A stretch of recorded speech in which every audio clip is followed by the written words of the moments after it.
नमस्कार, India speaks daily में आपका स्वागत है। लखीमपुर खीरी मामले में सुप्रीम कोर्ट ने कहा कि वो उत्तर प्रदेश की अब तक की कार्रवाई से संतुष्ट नहीं है। मामले की अगली सुनवाई अब 20 अक्टूबर को होगी। अदालत ने साफ कर दिया कि मामले से जुड़ी कई मेल उन तक नहीं पहुंचे, लेकिन सभी को सुनवाई के लिए समय नहीं दिया जा सकता। साथ ही कोर्ट ने कहा कि पहले वे राज्य सरकार का पक्ष सुनेंगे। उत्तर प्रदेश सरकार की तरफ से मामले की स्टेटस रिपोर्ट आज कोर्ट के सामने पेश की गई।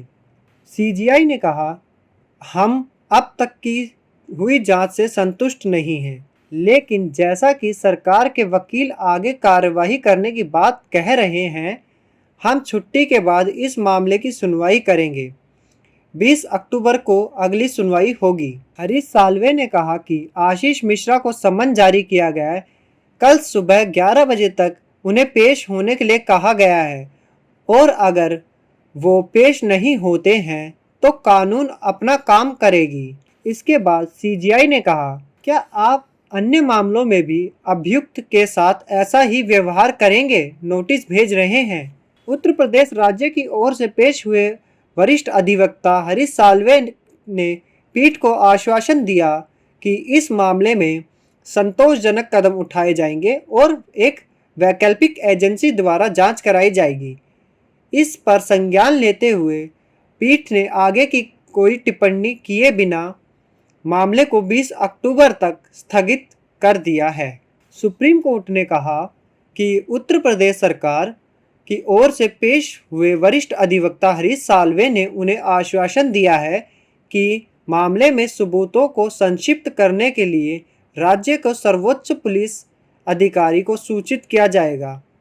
सुप्रीम कोर्ट ने मामले की जांच किसी दूसरी एजेंसी को देने का संकेत दिया।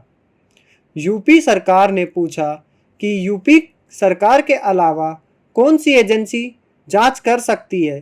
सीजीआई ने कहा कि जांच में जिन अधिकारियों को लगाया गया है सब वहीं के लोकल फील्ड ऑफिसर्स हैं।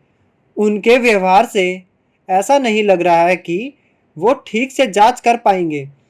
कोर्ट ने राज्य के डीजीपी को निर्देश दिया है कि वे मामले से जुड़े सभी सबूतों को संभाल कर रखें। कोर्ट ने एक निजी चैनल की रिपोर्टिंग पर नाराजगी जाहिर करते हुए कहा कि ये जिम्मेदार मीडिया को नहीं करना चाहिए। साल्वे ने कहा कि इस मामले में चैनल के खिलाफ कोर्ट की अवमानना के तहत कार्रवाई होनी चाहिए। सीजीआई ने कहा कि सीबीआई इस मामले में सावधान नहीं है। आप जानते हैं कि क्यों? हम जिम्मेदार सरकार और जिम्मेदार पुलिस रखना चाहते हैं।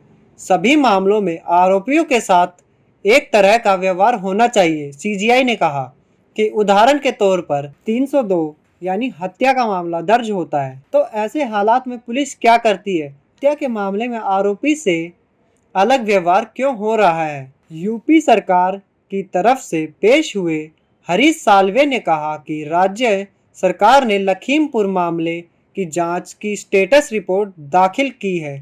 इस पर सीजीआई ने कहा कि मुख्य आरोपी के खिलाफ बेहद गंभीर मामला है। साल्वे ने कहा कि मुख्य आरोपी को हमने नोटिस दिया है। सीजीआई ने कहा कि आप एफआईआर क्यों देखें? साल्वे ने कहा, पोस्टमार्टम की रिपोर्ट में कोई बुलेट की चोट नहीं है, इसलिए आरोपी को नोटिस दिया गया है। भारत के मुख्य न्यायाधीश एन वी रमन्ना के अध्यक्षता वाली बेंच ने शुक्रवार को सुनवाई के लिए मामले को सूचीबद्ध किया। सुप्रीम कोर्ट की बेंच में जस्टिस सूर्यकांत और जस्टिस हिमा कोहली भी शामिल हैं। यूपी सरकार की तरफ से कोर्ट में पेश हुई वरिष्ठ अधिवक्ता गरिमा प्रसाद ने कहा कि राज्य मामले को लेकर एक स्टेटस रिपोर्ट दाखिल करेगा जिसमें उसकी तरफ से उठाए गए कदमों की जानकारी होगी। शीर्ष अदालत ने 3 अक्टूबर को लखीमपुर हिंसा को दुर्भाग्य बताया था और राज्य सरकार से रिपोर्ट मांगी थी। रविवार को लखीमपुर खीरी में हुई घटना के बाद हिंसा भड़क गई थी। इस दौरान कुल 8 लोगों की मौत हुई थी।